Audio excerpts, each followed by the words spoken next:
Hello everyone. तो आज हम लोग बात कर रहे हैं कॉम्पटन इफेक्ट के बारे में। जैसा कि हम लोग अच्छी तरह ये जानते हैं कि जो हमारी क्वांटम मैकेनिक्स है उसकी शुरुआत इसलिए हुई थी क्योंकि क्लासिकल मैकेनिक्स थी कुछ फिनोमेनन्स को एक्सप्लेन करने में सक्षम नहीं हो पाई थी। It was not able to explain certain phenomena. उन फिनोमेना में से एक फिनोमेना था कॉम्पटन इफेक्ट। जैसा कि मेन बेसिस जो है हमारी जो आज की क्वांटम मैकेनिक्स की वो है कि जो एनर्जी है इट इज क्वांटाइज्ड, वो पैकेट्स के फॉर्म में मूव करती है।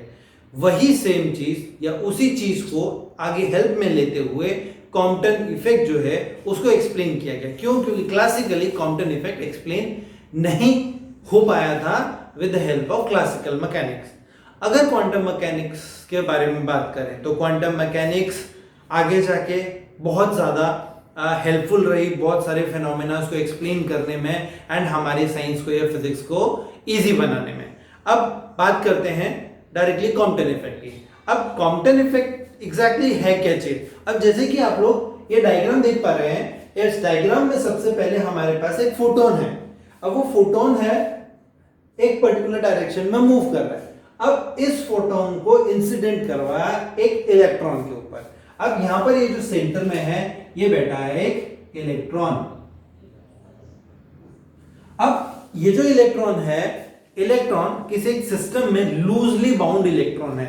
हम इसको लूजली बाउंड इलेक्ट्रॉन बोल रहे हैं, टाइटली बाउंड इलेक्ट्रॉन नहीं बोल रहे हैं, क्योंकि अगर ये टाइटली बाउंड इलेक्ट्रॉन होगा तो इंसिडेंट फोटोन की जो सारी की सारी एनर्जी है वो इलेक्ट्रॉन एब्जॉर्ब कर लेगा। और लूजली बाउंड है तो वो एक पर्टिकुलर जगह पे स्टेबल नहीं रहेगा, क्यों? क्योंकि it will have certain energy, तो वो मूव करेगा। अब जब ये फोटोन जो है वो किसी एक पर्टिकुलर इलेक्ट्रॉन को हिट करता है या उसको स्ट्राइक करता है तो यहां पर आने के बाद कोलिशन होता है। अब ये जो कोलिशन है, this collision is elastic collision. अब इलास्टिक कोलिशन की वजह से यहां पर एनर्जी ट्रांसफर होता है और ये हमारा जो फोटोन है, फोटोन एक पर्टिकुलर डायरेक्शन में स्कैटर हो जाता है और ये जो इलेक्ट्रॉन है ये दूसरी डायरेक्शन में रिकॉइल हो जाता है। और अगर हम लोग यहां पर स्ट्रेट देख पा रहे हैं, ये क्या है? डायरेक्शन ऑफ इंसिडेंट फोटोन इस डायरेक्शन में आ रहा था और जो फोटोन है वो स्कैटर होके इस डायरेक्शन में चला गया और जो स्टेशनरी इलेक्ट्रॉन था वो रिकॉइल होके इस डायरेक्शन में चला गया। और एंगल जो है वो स्कैटर्ड फोटोन और डायरेक्शन ऑफ इंसिडेंट फोटोन के बीच में है, वो हमने एज्यूम किया है लेट इट बी फाई। और जो एंगल है in between recoiled electron and direction of incident photon is theta. ये मेन अजम्पशंस है हमारी। और जब हमने देखा प्रैक्टिकली कि जब इंसिडेंट फोटोन हिट करता है इलेक्ट्रॉन को तो उसकी फ्रीक्वेंसी या वेवलेंथ में चेंज आता है, फ्रीक्वेंसी कम हो जाती है, ठीक है, और प्लस साथ में इलेक्ट्रॉन रिकॉइल हो जाता है। अब एक मुद्दे वाली बात यह है कि अब हम बात कर रहे हैं कि क्वांटम मैकेनिक्स की क्वांटमिकली ये किस तरह से प्रूव हो पाया। अब जब फोटोन इलेक्ट्रॉन को हिट करेगा, इलेक्ट्रॉन को हिट करने के बाद एक डायरेक्शन में चला जाएगा, इलेक्ट्रॉन दूसरी डायरेक्शन में जाएगा। अब इलेक्ट्रॉन जो है दूसरी डायरेक्शन में जाएगा तो दैट मींस पहले क्या था? ये स्टेशनरी था। जब वो मूव करना स्टार्ट करेगा तो कैसे मूव करेगा? इंसिडेंट इनिशियली इसकी जो एनर्जी है वो, या बोल सकते हैं जो मोमेंटम है वो जीरो था। अब बिना एनर्जी गेन किए वो मोमेंटम गेन नहीं कर सकता है, तो इस फोटोन ने इलेक्ट्रॉन को एनर्जी इंपार्ट की। क्लासिकली ये जो इंसिडेंट फोटोन है वो वेव फॉर्म में या एनर्जी वेव फॉर्म में चलता है। अगर ये वेव फॉर्म में चलता है, ये एनर्जी कंटीन्यूअस है, तो this photon can not impart energy to the electron. वो सीधा सीधा आके इसके ऊपर कोलाइड करेगा। कोलाइड करने के बाद किसी पर्टिकुलर दूसरे डायरेक्शन में चला जाएगा without any change in energy and frequency और वेवलेंथ। बट हमने प्रैक्टिकली यहां देखा कि there is a change in wavelength और frequency of the scattered photon and the electron will be move to a certain direction. अब यही चीज किस तरह से एक्सप्लेन होती है हम मैथमेटिकली देखते हैं, डिराइव करके देखते हैं। अब सबसे पहले हमने ये देखा कि कोलिशन हुआ। अब कोलिशन जब होता है तो हमने बोला कि कोलिशन जो है वो इलास्टिक कोलिशन है। अब ये जो इलास्टिक कोलिशन है तो इलास्टिक कोलिशन से पहले एंड कोलिशन के बाद में इन दोनों के कुछ सर्टेन कैरेक्टरिस्टिक्स में चेंज आएगा। अब ये जो कैरेक्टरिस्टिक्स है इनमें क्या क्या चेंज आता है, तो सबसे पहले बात करते हैं बिफोर कोलिजन। कोलिजन से पहले हमारा एक फोटोन है, इंसिडेंट फोटोन आ रहा है। अब इंसिडेंट फोटोन की एनर्जी क्या हुई, h न्यू, ये इंसिडेंट फोटोन की एनर्जी हुई। Momentum of the photon that will B h nu upon c, यहां आ गई। अब बात करते हैं इलेक्ट्रॉन की। इलेक्ट्रॉन लूजली बाउंड इलेक्ट्रॉन है। अब ये जो लूजली बाउंड इलेक्ट्रॉन है उसकी एनर्जी क्या होगी, दैट इज m0c²। अब यहां पर हमने m0 क्यों लगाया, ऑब्वियसली एनर्जी क्या होता है, mc² होता है, बट m0c², यहां पर m0 क्या है, it is the rest mass of electron. ये रेस्ट मास हो गया इलेक्ट्रॉन का, इसीलिए energy of electron is m0c², क्योंकि वो एट रेस्ट पे है बिफोर कोलिजन। अब momentum of electron, since electron is in stationary condition it will not have momentum, then momentum will be equals to 0। अब आया कोलिजन हुआ, कोलिजन होने के बाद स्कैटरिंग हुई, रिकॉइल हुआ इलेक्ट्रॉन, तो उसके बाद एनर्जी में चेंज आया। अब एनर्जी में क्या चेंज आया, late it B h nu dash, क्योंकि एनर्जी चेंज हो गई। h क्या है, प्लैंक्स कांस्टेंट, इसकी वैल्यू चेंज नहीं हो सकती, बट कोलिजन के बाद चेंज आया टोटल, तो चेंज किस में आना चाहिए, फ्रीक्वेंसी पे। तो h nu dash will be the new frequency, sorry new energy of the photon. Next अगर बात करें हम लोग मोमेंटम की, momentum of photon will be equals to h nu dash upon c। अब आगे बढ़ते हैं, इलेक्ट्रॉन की बात करते हैं। तो इलेक्ट्रॉन में एनर्जी ऑफ द इलेक्ट्रॉन जो है, एनर्जी ऑफ द इलेक्ट्रॉन है वो क्या हो जाएगी, पहले mc² थी, अब क्या है, ये मोशन में आ गया, तो m0c² से mc² हो गया। और momentum of electron, obviously momentum is mv, ये where m is mass of electron, a is velocity, यहां पर c is speed of light, ठीक है। अब ये हमारे बेसिक पैरामीटर्स आ गए जिसके बेसिस पे हम लोग आगे बढ़ेंगे। अब मैंने बात की या मैंने बताया कि जो कोलिजन था, कोलिजन वाज इलास्टिक, तो due to elastic collision energy and momentum will be conserved. तो बोल सकते हैं due to elastic collision energy and momentum will be conserved.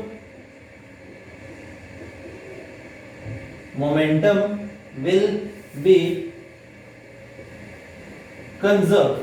अब एनर्जी और मोमेंटम कंजर्व्ड है, तो सबसे पहले हम लोग पहला फैक्टर लेते हैं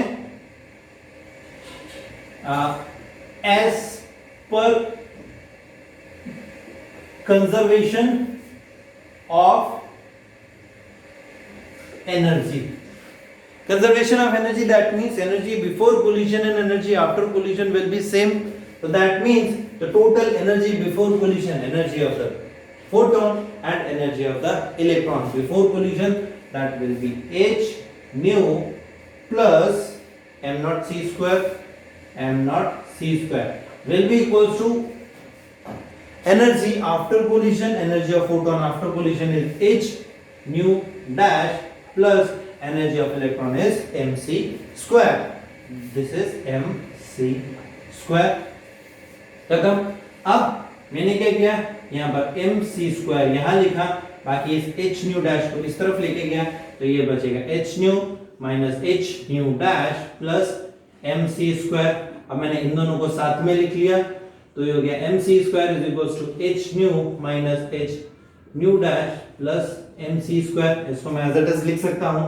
अब squaring both side, squaring both sides, दोनों साइड स्क्वायर किया, तो ये हो गया m² c⁴ it is equals to पूरा का पूरा इसका स्क्वायर होगा। अब जब इस पूरे का स्क्वायर होगा तो क्या होगा, a plus B whole square हो गया, तो a plus B whole square हो गया, तो मैं लिख सकता हूं a² that is h nu minus h nu dash a² plus twice of A B, twice of A ये रहा, बी ये रहा, ट्वाइस ऑफ ए में से h कॉमन है तो मैं h बाहर लिख रहा हूं, new minus nu dash, twice of A and साथ में b that is mc²। Sorry यहां पर एक मैं इसको नॉट लगाना भूल गया, that is m not c square, तो ट्वाइस ऑफ ab आ गया, प्लस लास्ट में ये हमारा b square, that is m not square c raise to power 4, that is a square plus twice of ab plus b square, यहां पर आ गया। तो अब यहां पर ये आ गया। अब इसके बाद हम लोग और आगे बढ़ते हैं, तो दैट इज इक्वल्स टू, अब अगर ध्यान से देखो ये a माइनस b का होल स्क्वायर है, तो अगेन एक्सपेंड करेंगे, that is h square a square minus twice of ab, h nu dash, h common है, तो h square nu dash plus b square is h square nu dash square plus rest जो है वो as it is आ जाएगा, that is twice of h nu minus nu dash m not c square plus m not square c raise to power 4। यहां तक पहुंच गए हम लोग।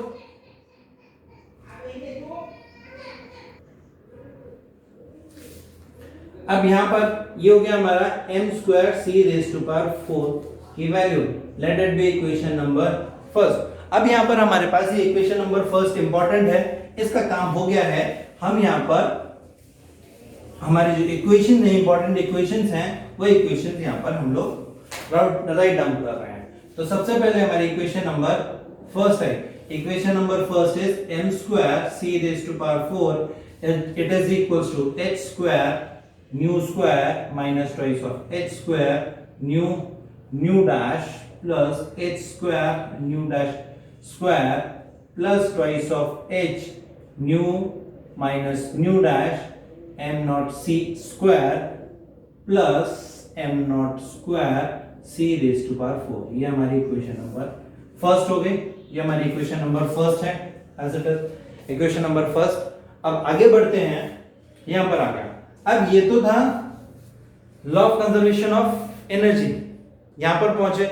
अब सेकंड जो पार्ट है हमारे पास, that is conservation of momentum, conservation of momentum. अब कंजर्वेशन ऑफ मोमेंटम की बात करें तो ऑब्वियसली कंजर्वेशन ऑफ मोमेंटम क्या बोलता है कि momentum before collision and momentum after collision will be same. तो momentum before collision will be equals to momentum after collision, but यहां पर एक चीज है कि मोमेंटम वेक्टर क्वांटिटी। अब मोमेंटम में can be resolve into components, क्यों? क्योंकि यहां पर जो है इलेक्ट्रॉन जो है आ रहा है एक पर्टिकुलर डायरेक्शन में जा रहा है, सॉरी फोटोन आ रहा है एक पर्टिकुलर डायरेक्शन में जा रहा है, इलेक्ट्रॉन आ रहा है दूसरी डायरेक्शन में जा रहा है, तो हम उसको कंपोनेंट्स में रिजॉल्व कर सकते हैं। तो सबसे पहले हम लोग अगर बात करें तो अलोंग एक्स एक्सिस जो है मोमेंटम की बात करते हैं, तो along x axis incident photon आया। अब फोटोन का जो मोमेंटम है before collision was h nu upon c। अब अलोंग एक्स एक्सिस है, अलोंग एक्स एक्सिस जो है वो होता है factor and something with cos of theta. अब यहां पर अगर मैं cos angle is cos phi लगाता हूं, बट x डायरेक्शन में जो एंगल है वो 0 बना रहा है, cos of 0 is equals to 1, तो हमने directly h nu upon c लिख दिया, plus momentum before collision of electron, electron का मोमेंटम इज 0 क्योंकि वो स्टेशनरी है 0, इट इज इक्वल्स टू।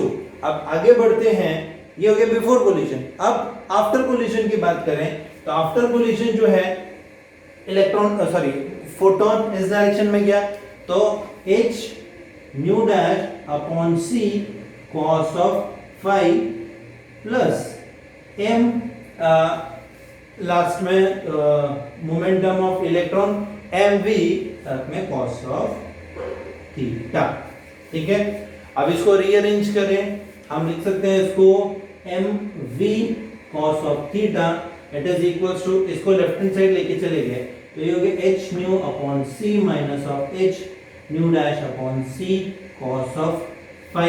इन दोनों में से c एलसीएम लिया और एलसीएम लेके हम लोग इसको लेफ्ट हैंड साइड लेके चले गए, तो हमारे पास ये बचा mvc cos of theta it is equals to h nu minus h nu dash cos of phi। यहां तक पहुंच गए। अब यहां पर let it be equation number second, क्योंकि ये हमको आगे जरूरत पड़ेगी, तो हम यहां पर इक्वेशन नंबर सेकंड लिख लेते हैं। Second is M we C cos of theta it is equal to H nu minus H nu dash cos of phi. ये हो गया क्वेश्चन नंबर सेकेंड। यहां तक पहुंच गए। अब फॉर द टाइम बीइंग मैं यहां से आगे से स्टार्ट कर रहा हूं। अब यहां पहुंच गया। अब squaring both sides, squaring both sides. अब दोनों साइड स्क्वायर करते हैं तो ये जाएगा M square V square C square cos square theta it is equal to a minus B का होल स्क्वायर। अब a माइनस बी का होल स्क्वायर करेंगे तो a स्क्वायर, ये हो गया a square minus twice of A B h दो बार है तो h square nu nu dash cos of phi a square minus twice of b twice of ab plus b square that is h square nu dash square cos square phi. यहां पर पहुंच गए हम लोग। अब ये जो है late it be equation number third, तो हम लोग यहां पर इक्वेशन नंबर थर्ड लिख लेते हैं।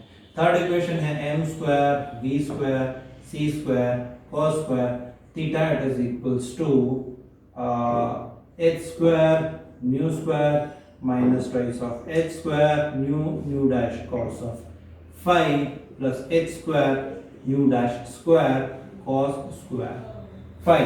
ये क्या हमारा इक्वेशन नंबर थर्ड। अब आगे बढ़ते हैं कि यहां तक पहुंच गए हम लोग। अब ये तो था अलोंग एक्स एक्सिस, अब हम बात करते हैं अलोंग वाई एक्सिस। अब अलोंग वाई एक्सिस अगर बात करें तो वाई एक्सिस आया तो इंसिडेंट के फोटोन की बात कर रहे हैं तो इंसिडेंट फोटोन का जो मोमेंटम है अलोंग वाई एक्सिस कुछ है नहीं, it is zero plus obviously electron तो वैसे भी स्टेशनरी था तो x और y हर जगह जीरो रहेगा is equals to after collision जो इलेक्ट्रॉन है इस डायरेक्शन में जा रहा है दैट मींस y डायरेक्शन में तो that means h nu dash upon c sine of phi. अब यहां पर नेक्स्ट आएगा हमारे पास मोमेंटम ऑफ इलेक्ट्रॉन। अब मोमेंटम ऑफ इलेक्ट्रॉन की बात करें तो वो हो जाएगा M we sine of theta. अब बीच में आएगा माइनस। अब एक क्वेश्चन यहां उठता है कि लास्ट टाइम में मैंने plus M V cos of theta किया था, अब यहां पर मैंने minus M V of sine theta क्यों किया? वो इसलिए किया क्योंकि जो इलेक्ट्रॉन की जो डायरेक्शन है अगर वाई एक्सिस की बात करूं तो वो नेगेटिव एक्सिस में है, नीचे की तरफ जा ऊपर की तरफ जा रहा था वाई एक्सिस में, तो अलोंग एक्स एक्सिस की बात करी तो अलोंग एक्स एक्सिस ये पॉजिटिव एक्स एक्सिस है, पॉजिटिव वाई एक्सिस है। अगर मैं नीचे की बात करूं तो इलेक्ट्रॉन जो है नेगेटिव वाई एक्सिस है वो नेगेटिव आती है, तो ये नेगेटिव हो गया। इसको रीअरेंज करें तो ये हो गया M we sine of theta it is equal to H nu dash upon c sine of phi, c उधर गया तो m we C sine of theta it is equal to H nu dash sine of phi आया। अब let it be equation number 4। अब ये equation number 4 हम लोगों ने यहां पर लिख ली। ये हो गया M we C sine of theta it is equals to H nu dash sine of phi. Equation number 4 होगी। अब again squaring both sides, squaring both sides, दोनों साइड स्क्वायर किया तो स्क्वायर करने के बाद क्या हुआ? अगेन ये हो गया M square V square C square sine square theta it is equal to H square nu dash square sine square phi. Let it be equation number 5। ये आ गया हमारी equation number 5 that is M square V square C square sine square theta it is equal to H square nu dash square sine square phi. ये आ गया। यहां पर हमारे पास यहां तक पहुंच गए। अब हमने क्या किया? स्क्वायरिंग स्क्वायर ऑलरेडी हो चुका है, एडिंग इक्वेशन नंबर कौन सा? Third and fifth. हमारी इक्वेशन कहां थी?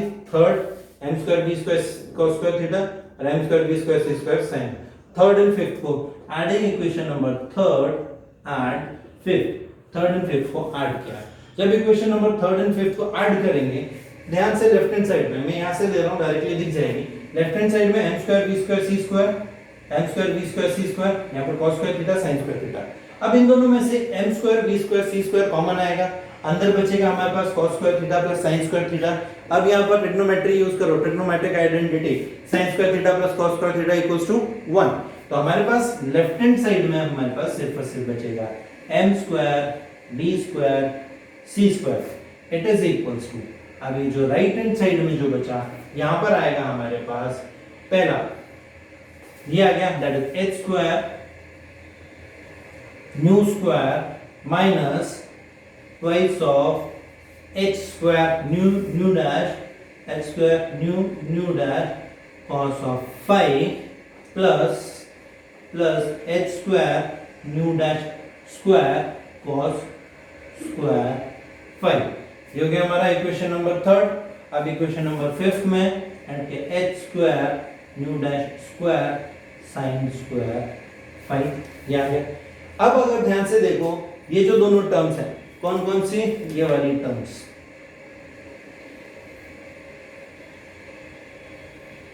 इस टर्म में h square nu dash square and h square nu dash square common है, बाहर निकल जाएगा, अंदर बचेगा cos square 5 plus sin square 5 which is equals to 1। तो हमारे पास अल्टीमेटली ये इक्वेशन बचेगी m square v square c square is equals to h square nu square minus twice of h square nu dash cos of 5 plus यहां पर सिर्फ h square nu dash square. Late it be equation number 6।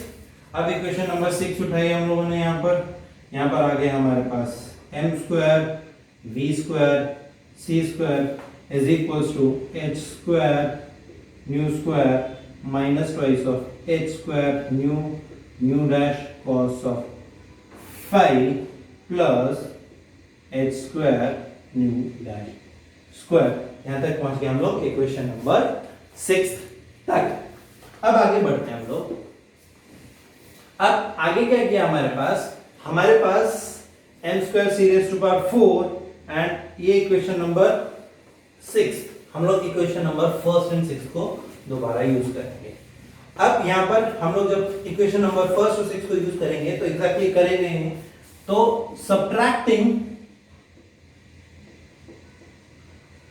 subtracting equation 6 from first, that means 6 minus 1 sorry 1 minus 6 को first से subtract किया तो equation number first का left hand side m square c raise to power 4 m square c raise to power 4 minus 6 आगे m square v square c square m square v square c square यहां आ गया। फिर again अब right hand side में क्या बचेगा हमारे पास, इट इज इक्वल्स टू ये बचा h square nu square minus twice of h square nu dash plus h square nu dash square plus twice of h nu minus nu dash m not c square plus m not square c raise to power 4। ये बचा हमारा equation number first का। अब आगे चलते हैं equation number 6 में बचेगा माइनस, अब यहाँ पर माइनस लगा रहा हूँ तो इन अंदर की सारे माइनस वाली टर्म्स सारी टर्म्स के साइंस जो है वो इंटरचेंज हो जाएगी, that is h square nu square minus का प्लस हो जाएगा twice of h square nu dash cos of 5 plus का माइनस हो जाएगा h square nu dash square. यहां तक पहुंच गए हम लोग। अब अगर इस इक्वेशन को ध्यान से देखो h square nu square and h square nu square cancel out हो जाएगा। Next h square nu dash square and h square nu dash square cancel out हो जाएगा। तो हमारे पास आगे बढ़ेंगे। अब ये जो लेफ्ट हैंड साइड में मैं m square c raise to power 4 common निकालता हूं। जब मैं कॉमन निकालूंगा तो पहली वाली टर्म में 1 माइनस m स्क्वायर बाहर चला जाएगा और c स्क्वायर था but c raise to power 4 बाहर निकाला है, v स्क्वायर तो एज इट इज बचा तो यहां पर c स्क्वायर नीचे आ जाएगा। इट इज इक्वल्स टू यहां पर हमारे पास क्या क्या बचा, ये बचा ये वाली टर्म, ये वाली टर्म, ये वाली टर्म एंड ये वाली टर्म, टोटल 4। तो ये बचा minus twice of h square nu dash plus twice of h nu minus nu dash m not c square plus m not square c raise to power 4 plus twice of h square nu dash cos of 5। ये बचा।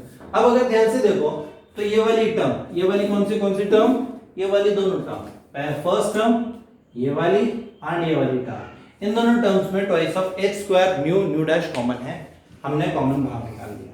तो ये बचा m square c raise to power 4 1 minus v square upon c square it is equals to minus common minus twice of h square nu dash common निकाला, अंदर बचा 1, तो ये तो माइनस था, प्लस था माइनस हो गया, अंदर बचा cos of 5।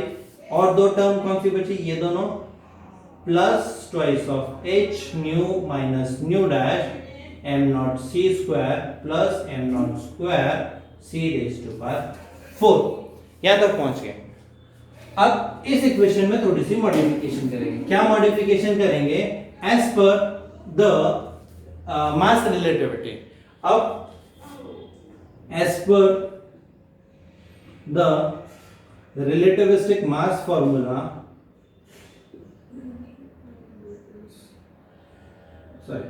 relativistic mass formula, relativistic mass formula क्या है, m it is equals to m naught divided by under root of 1 minus v square upon c square, where m naught is the rest mass of the particle जो भी है।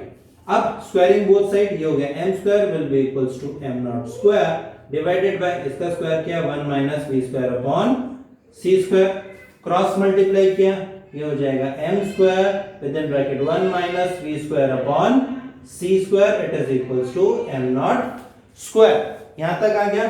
अब यहां पर ये जो हमारे पास वैल्यू है m नॉट स्क्वायर की, ये वैल्यू उठा के हम लोगों ने यहां पे की। तो now substituting the value of m not square from here to here, तो हमारे पास ये जो इक्वेशन है, ये इक्वेशन किस फॉर्म में आएगी, m square multiplied by 1 minus v square upon c square, यहां पर मैंने डाल दिया m नॉट स्क्वायर, तो ये हो गया m not square.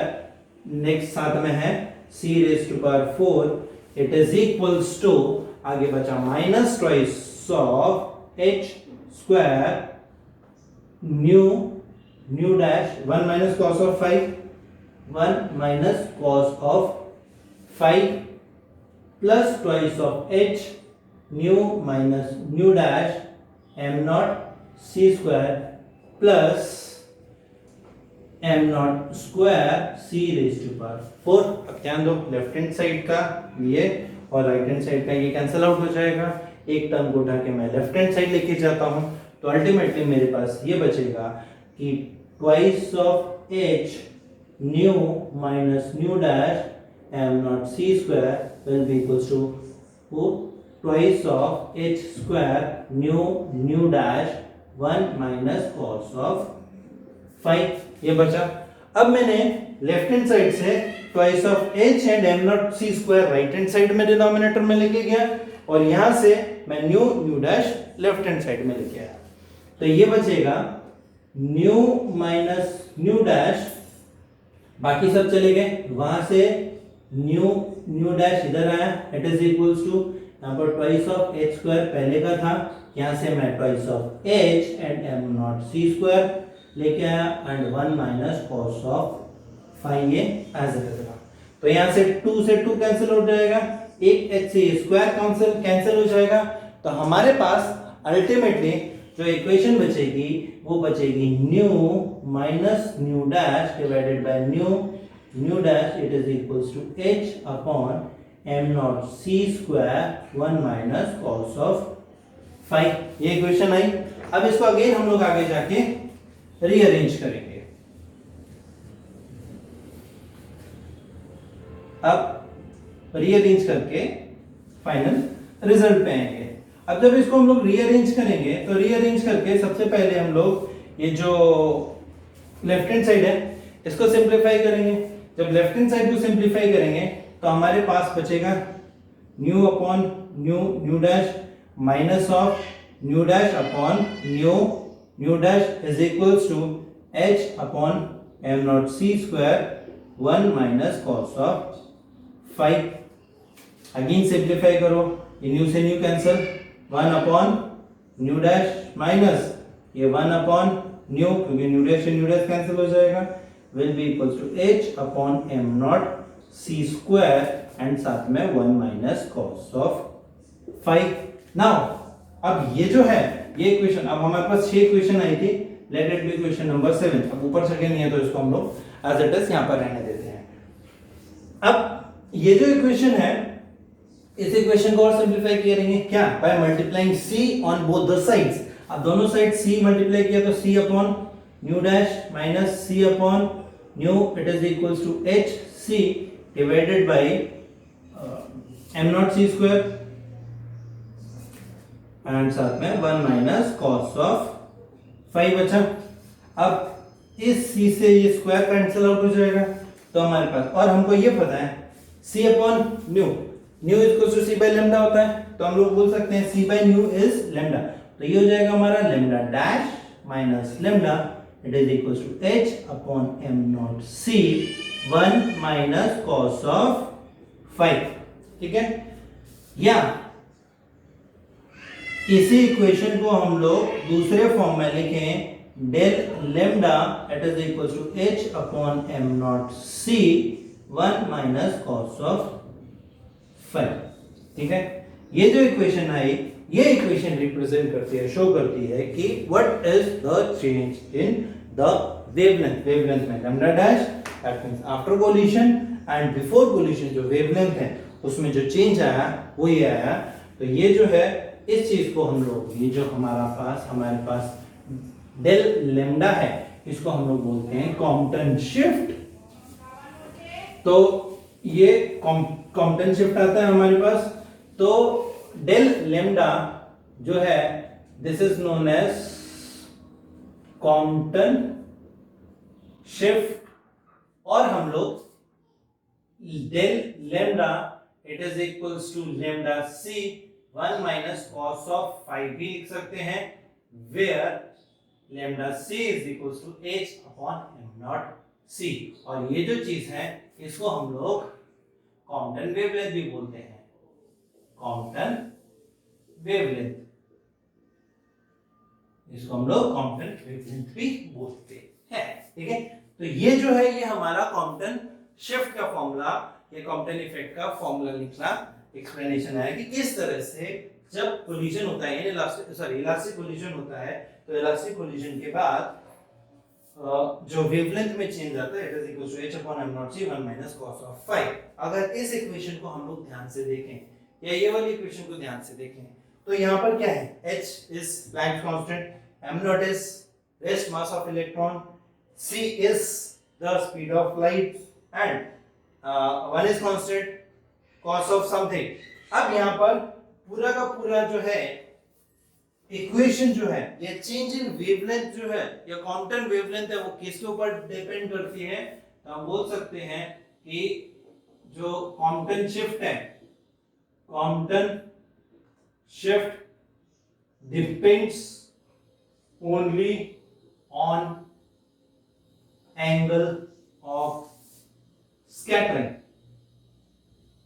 That is phi, सिर्फ और सिर्फ angle of scattering of photon phi के ऊपर डिपेंड करता है, because rest of the terms are constant. ठीक है, अब अगर मैं लैम्डा c की वैल्यू निकालना चाहूं, तो ये है h upon m not c, h Planck's constant 6.62 into 10 raised to power minus 34 joule second, m naught rest mass of electron 9.1 into 10 raised to power minus 31 multiplied by speed of light 3 into 10 raised to power 3 into 10 raised to power 8 meter per second। इस पूरे को calculate करेंगे तो last में हमारे पास result बचेगा 0.0242 angstrom. तो ये जो है this is the Compton wavelength, क्यों, क्योंकि हम लोगों ने इसको एंगस्ट्रॉम में निकाला, तो ये कॉम्पटन वेवलेंथ की वैल्यू आती है। ठीक है, अब यहाँ पर हम लोग अगर कांस्टेंट वेवलेंथ की बात करें तो यहाँ पर पूरी की पूरी जो शिफ्ट है वो किसके ऊपर डिपेंड कर रहा है, सिर्फ और सिर्फ एंगल ऑफ स्कैटरिंग के ऊपर। अगर मान लो पहला केस उठाया हम लोगों ने, if phi is equals to 0 degree, अगर फाई की वैल्यू 0 है, अब यहाँ पर फाई की वैल्यू 0 है, ठीक है, तो या तो यहाँ पर फाई की वैल्यू 0 है तो lambda dash minus lambda it is equals to lambda c that is 0.242। अब यहाँ पर 0 डाला मैंने, cos ऑफ 0 इज 1, अब cos of 0 is 1, 1 minus 1 is 0, तो ये पूरा का पूरा term 0, it is equal to 0। तो हम बोल सकते हैं lambda dash will be equal to lambda, lambda उधर चला जाएगा। तो जब एंगल ऑफ स्कैटरिंग 0 हो तो वहां पर चेंज इन वेवलेंथ या फ्रीक्वेंसी है विल बी नेग्लिजिबल, या बिल्कुल नहीं होगी। अब second condition, if phi is equals to pi by 2, अब phi जब मैं pi by 2 उठाया तो lambda dash minus lambda it is equals to 0.0242, sorry फिर मैंने 0.0 नहीं लगाया, 0.0242 multiplied by 1 minus cos of pi is cos 90, cos 90 is equals to 0। अब यहाँ पर ये वाली टर्म 0, तो यहाँ पर सिर्फ और सिर्फ हमारे पास 1 बचेगा, तो अल्टीमेटली सिर्फ हमारे पास 0.0242 बचेगा। तो जो चेंज इन वेवलेंथ है that will be equals to 0.0242 angstrom, इतना वेवलेंथ में चेंज जाएगा। तो बिफोर कोलिजन और आफ्टर कोलिजन में जो वेवलेंथ चेंज है वो 0.0242 एंगस्ट्रॉम के बराबर है, ठीक है। अब थर्ड कंडीशन, अगर हम लोग बात करें कि फाई जो है मैंने पाई डाला, तो हमारे पास लेम्डा डैश माइनस लेम्डा की जो वैल्यू है वो क्या आएगी। अब यहाँ पर पाई डाल दो, cos ऑफ पाई इज -1, अब यहाँ पर -1 डाला तो माइनस ऑफ -1 इज +1, तो 1 + 1 इज 2, तो हम लोग यहाँ पर हमारे पास यहाँ पर आ जाएगा 2, तो अल्टीमेटली 0.0484 एंगस्ट्रॉम्स आ जाएगा, या दूसरे फॉर्म में बोल सकते हैं twice of lambda c, just double हो जाएगा इसका जो होगा। तो इसको हम लोग क्या बोलते हैं जनरली, बैक स्कैटरिंग।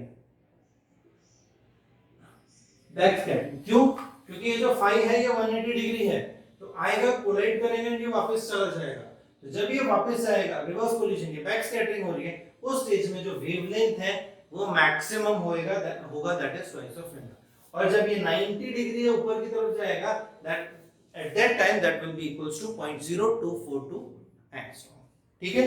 यहां तक आ गए। अब हम लोग आगे बढ़ते हैं। अब जब आगे बढ़ेंगे तो हम लोग बात करते हैं कि डायरेक्शन ऑफ इलेक्ट्रॉन,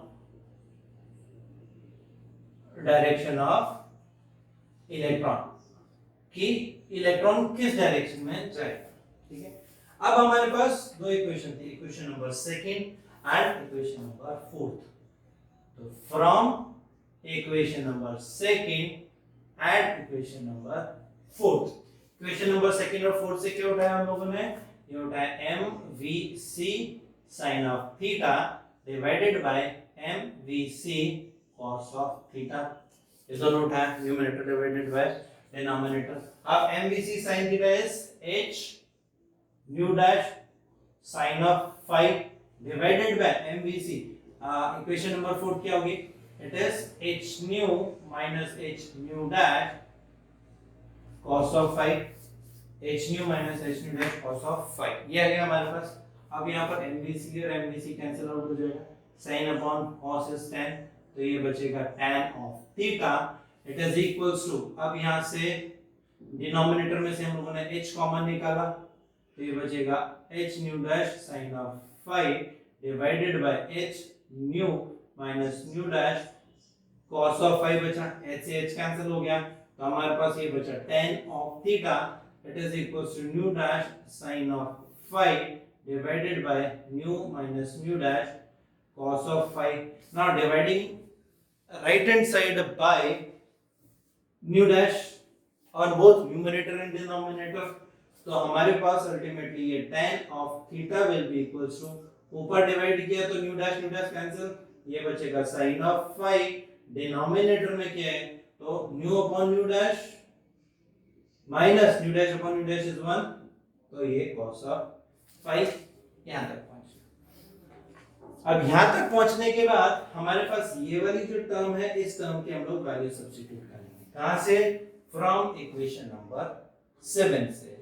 अब यहां पर हमारे पास ये जो है हम लोग लिख सकते हैं कि फ्रॉम इक्वेशन नंबर 7।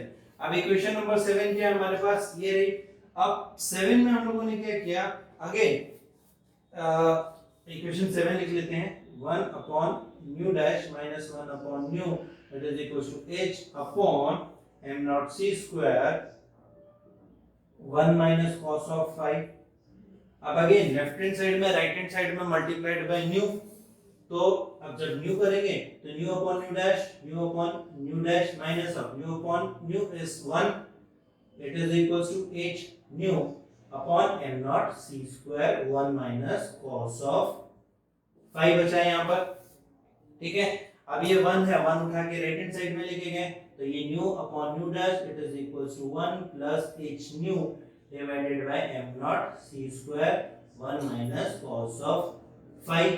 अब ये जो टर्म है, इस टर्म में हम लोगों ने क्या किया, nu upon nu dash it is equals to 1 plus alpha 1 minus cos of 5 where alpha it is equals to h upon m naught c square. Substitute कर दिया सिंपलिसिटी के लिए। क्यों?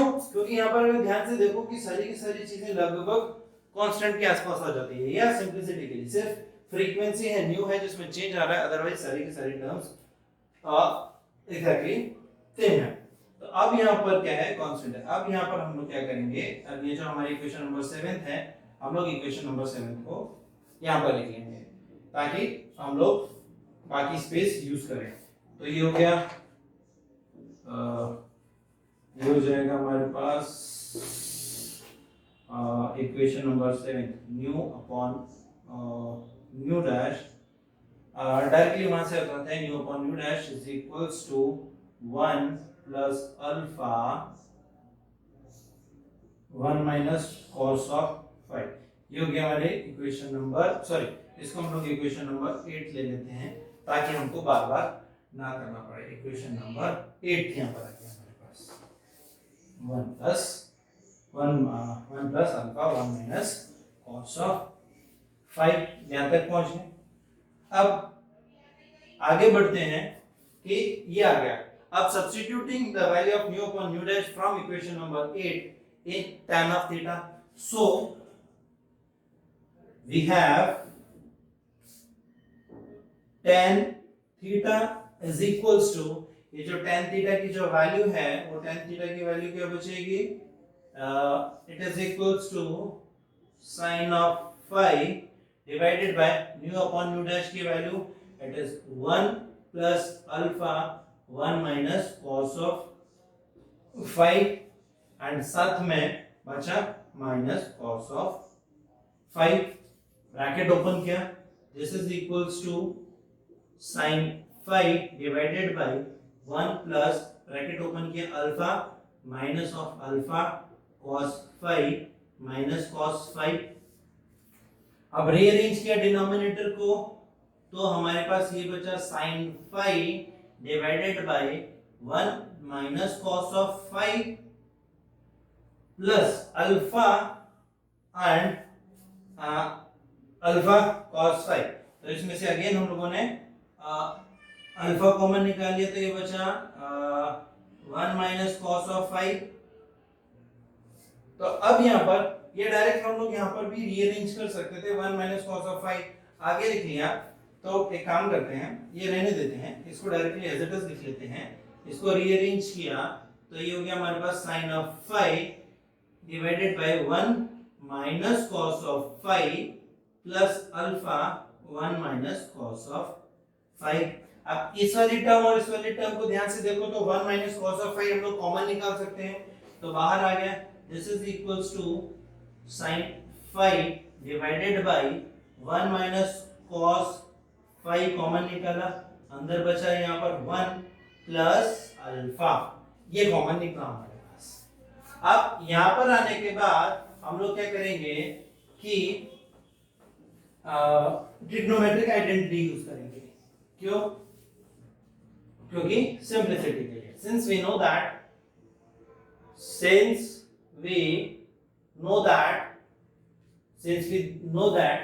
कि sin phi divided by 1 minus cos of phi can be written as cot of phi by 2, ये लिख सकते हैं। तो हमारी ये वाली जो इक्वेशन है वो हो जाएगी tan of theta will be equals to cot of phi by 2 divided by 1 plus alpha। सिर्फ और सिर्फ हमारे पास सी इक्वेशन बचेगी। तो ये जो इक्वेशन है tan थीटा, ये angle of direction of electron बता रही है। क्यों? क्योंकि ये जो थीटा है, ये थीटा जो है वो इलेक्ट्रॉन का डायरेक्शन बता रही है। अब यहाँ पर अगेन हम लोग कंडीशन उठाएंगे। अब यहाँ पर अगर मेरे पास फाई की वैल्यू 0 है पहले कंडीशन में, तो यहाँ पर इसके लिए हमारे पास जो ट्रिग्नोमेट्रिक टेबल था कि sin cos tan at 0 degree, 30 degree, 45 degree, 60 degree and 90 degrees, ये आ गया। sin 0 is 0, 30 is 1 by 2, 45 is 1 by root 2, 60 is root 3 by 2, 90 is 1। आगे रिवर्स ऑर्डर में चलता है 1 root 3 by 2, 1 upon root 2, 1 by 2 and 0। यहाँ पर tan is sin upon cos, 0 upon 1 is 0, this is 1 upon root 3, यहाँ पर आ जाएगा 1, this is root 3 and 1 upon 0 is infinite। ठीक है। अब यहाँ पर मैंने थीटा की वैल्यू 0 डाली, 0.2 is 0।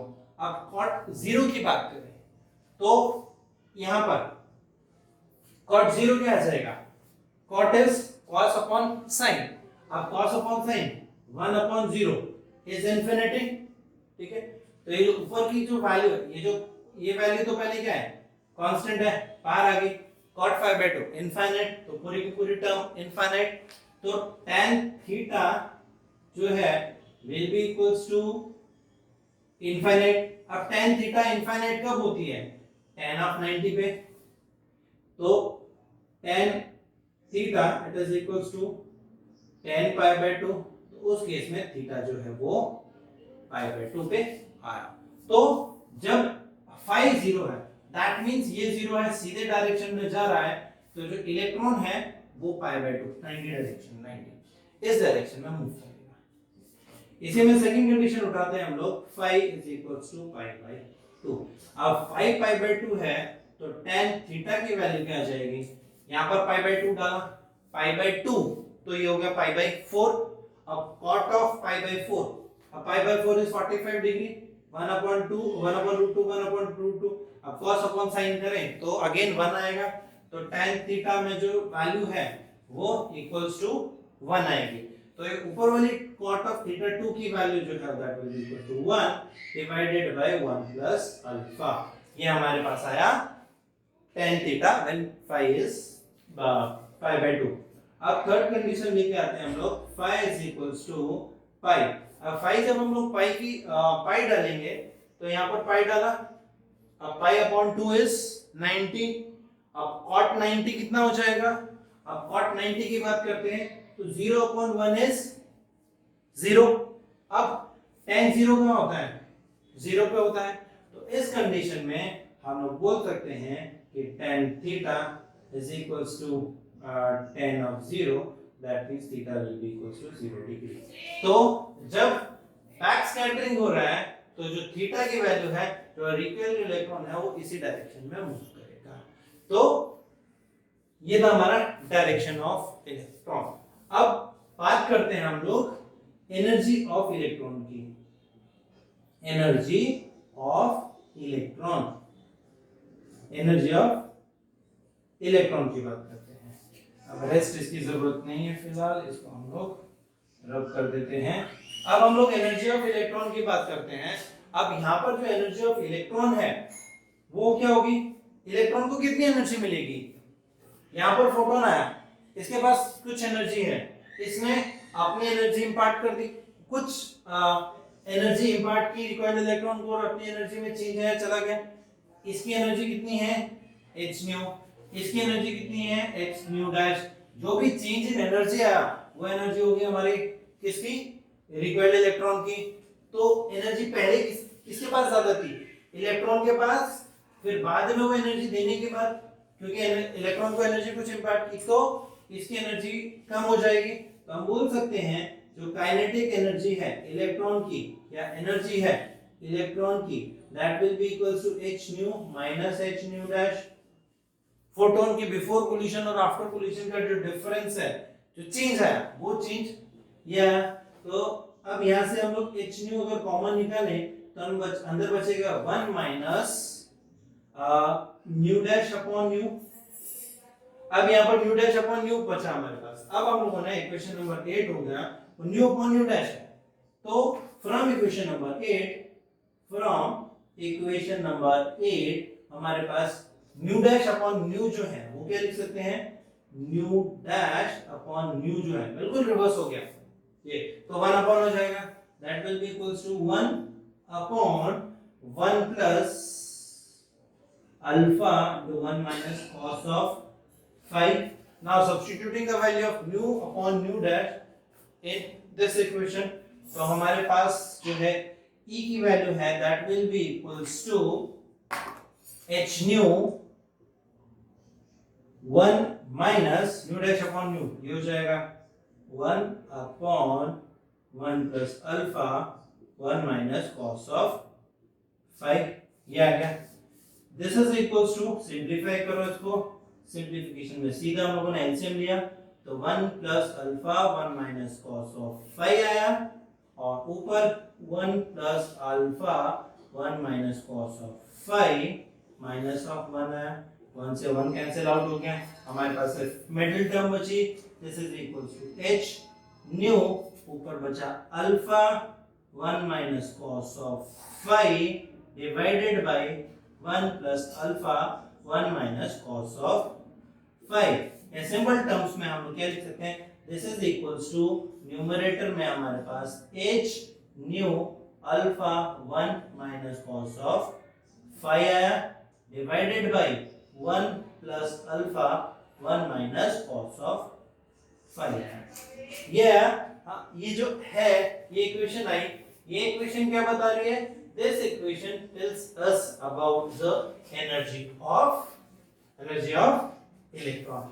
अब ये जो एनर्जी ऑफ इलेक्ट्रॉन है वो देखते हैं, एनर्जी ऑफ इलेक्ट्रॉन किस तरह से चेंज आता है अलग अलग एंगल्स पे, या किस तरह से जब स्कैटरिंग हो रही है रिकॉइल इलेक्ट्रॉन मूव कर रहा है तो किस तरह से चेंज आती है।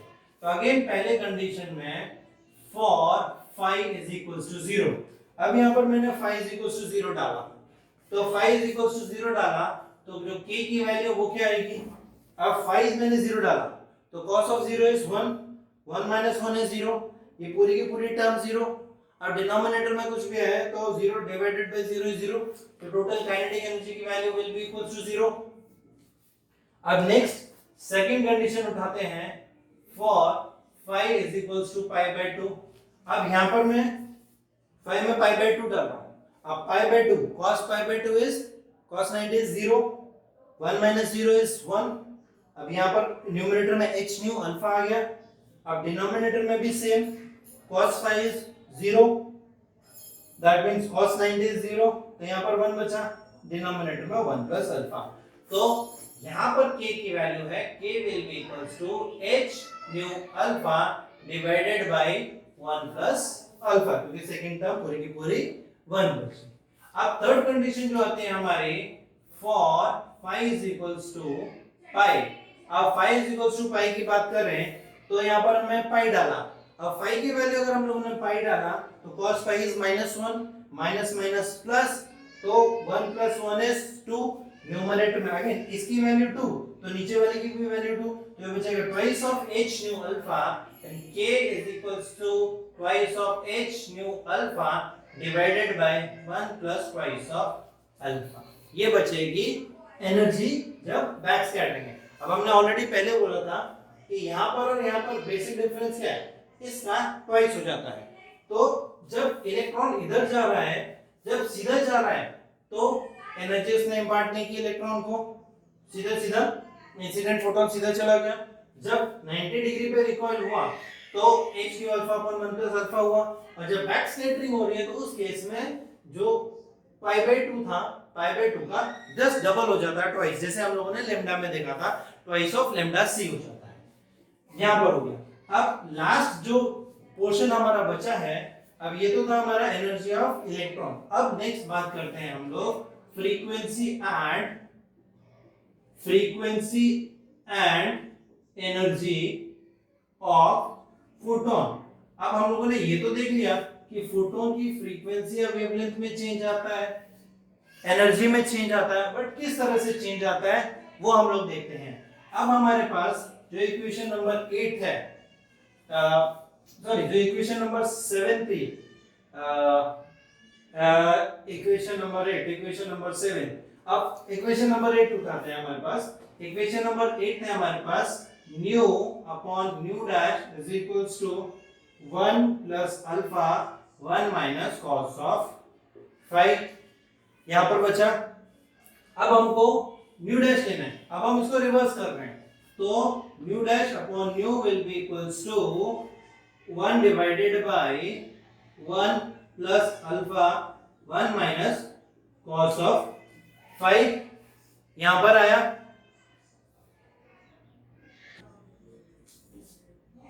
तो अभी आगे nu upon nu dash is this, तो हम लिख सकते हैं nu dash is equals to nu divided by 1 plus alpha 1 minus cos of 5। यहां तक आ गया। अब क्या किया, nu dash is frequency of scattered photon, new is frequency of incident photon. ये हमारे पास क्या हो गया, frequency of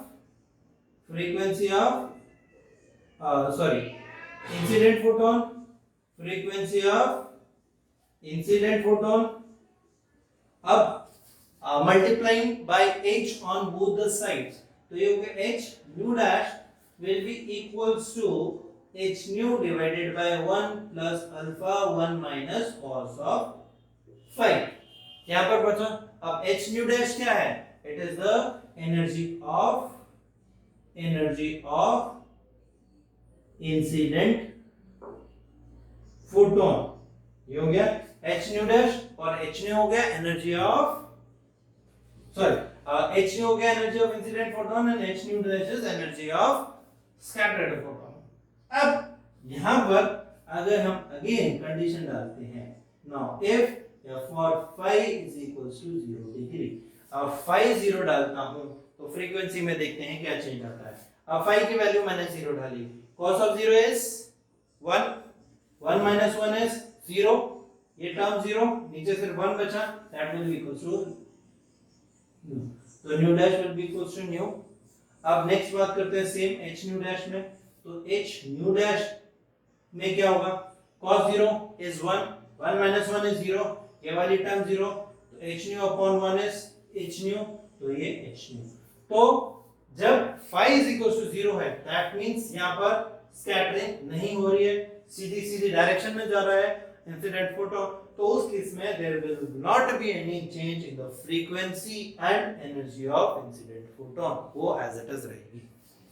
next second condition की अगर बात करें तो for phi is equals to pi by 2, अब pi by 2 डालता हूं तो cos में मैंने डाला pi by 2, cos 90 is 0, तो 1 minus 0 is 1, तो यहां पर बचा mu dash is equals to nu upon 1 plus alpha, and similarly h nu dash जो है वो भी h nu dash में cos 90 is 0, 0, 1 minus 0 is 1, alpha बचा, तो it is h nu upon 1 plus alpha।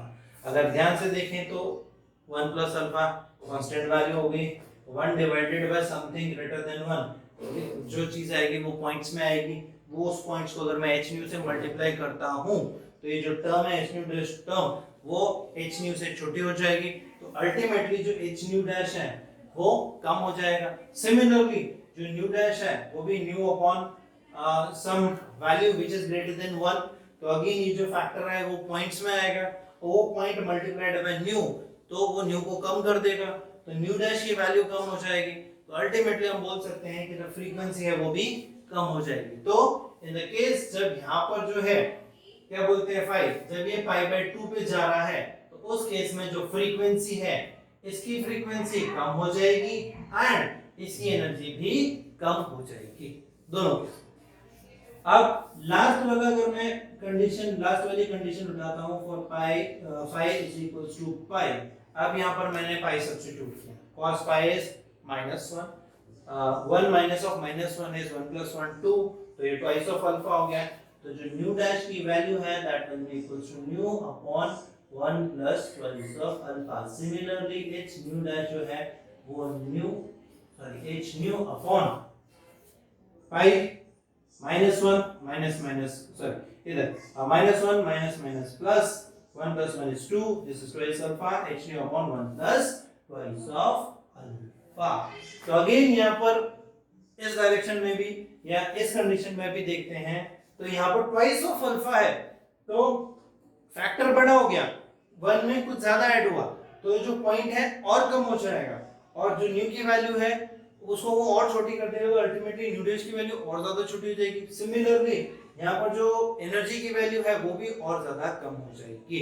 तो अल्टीमेटली हम बात करते हैं जब phi is equals to pi है, दैट मींस बैक स्कैटरिंग वाली कंडीशन है, तो बैक स्कैटरिंग वाली कंडीशन में वैल्यू भी कम हो जाएगी और ज्यादा कम हो जाएगी।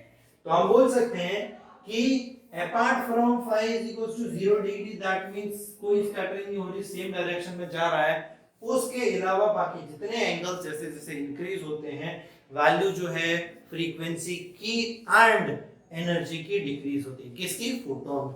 फोटोन की फ्रीक्वेंसी एंड फोटोन की एनर्जी दोनों को दोनों डिक्रीज हो रही है। क्यों? क्योंकि यहाँ पर रिकॉइल ज्यादा होगा, इलेक्ट्रॉन को वो ज्यादा एनर्जी इंपार्ट करेगा, तभी इसकी एनर्जी कम हो जाएगी। यहाँ पर फ्रीक्वेंसी कम हो रही है, दैट मींस वेवलेंथ में इंक्रीज हो रहा है। तो ये था हमारा कॉम्पटन इफेक्ट। तो हम लोगों ने आज देखा कि किस तरह से कॉम्पटन इफेक्ट जो है डिराइव किया जाता है, कि कॉम्पटन शिफ्ट कितना आता है, तो कॉम्पटन शिफ्ट जो है वो 0.0242 एंगस्ट्रॉम के बराबर आता है। किस तरह से जो इलेक्ट्रॉन रिकॉइल होता है उसकी डायरेक्शन क्या होती है, फिर उसकी एनर्जी किस तरह से आती है, फिर जो फोटोन है फोटोन की फ्रीक्वेंसी और फोटोन की एनर्जी, हम लोगों ने दोनों चीजें देखी, इलेक्ट्रॉन की एनर्जी एंड डायरेक्शन और फोटोन की एनर्जी एंड फ्रीक्वेंसी दोनों की देखी। ठीक है, तो ये था हमारा आज का कॉम्पटन इफेक्ट। Thank you.